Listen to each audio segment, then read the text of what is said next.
How you doing, Jersey? Welcome to Ledger Live. Well, it's official. All those knuckleheads you see driving around yapping on their cell phones are officially causing people to be killed.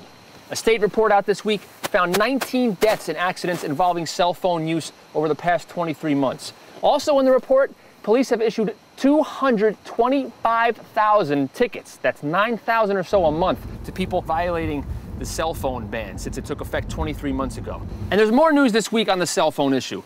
If a bill in the legislature goes through, we're going to start getting a better picture of how many accidents are being caused by people distracted by other things. There's a bill that would require cops to check out a box on accident reports indicating whether drivers were distracted by personal grooming or eating or, strangely enough, fax machines. Yeah, it's Donohue. Can you resend that fax? It didn't come through. I was a little low on toner. You know, despite all of this, the laws on the books and the enforcement seem so far behind the science on this problem. You know, New Jersey, for example, allows people to talk on the cell phone while they're driving as long as they're using a hands-free device. Trouble is, if you look at the latest studies on this, talking on a phone, even with a hands-free device, is still much more dangerous than these other types of distractions. To understand exactly why, I'm going to head down to Rutgers University, to the Bush campus, and meet with psychology professor Eileen Kowler. I'm a professor here in the Department of Psychology. She studies things like eye movements and how difficult it is for people to concentrate on two things at once. And the interesting thing about the phones is this really great set of papers have come out from the laboratory of David Strayer, who's over in Utah, and he has studied the comparison between cell phone conversations and conversations with the driver next to you.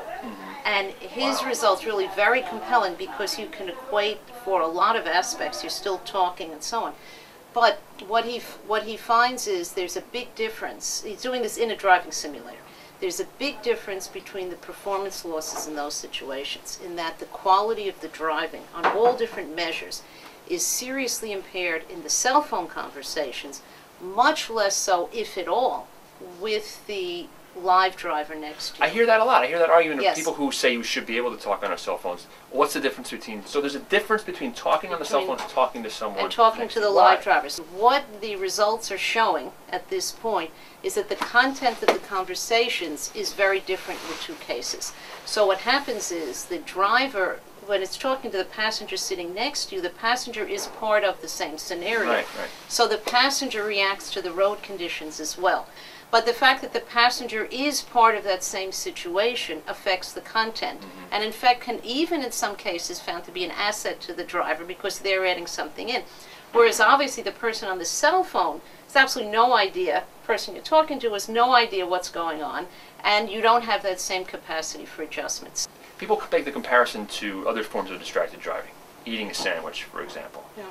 And I eat and drive all the time. And I talk on my cell phone and drive. I've stopped talking on my cell phone altogether now. Yeah. But when I did, and people say, well, you know, people are eating and they're putting makeup on and things like this.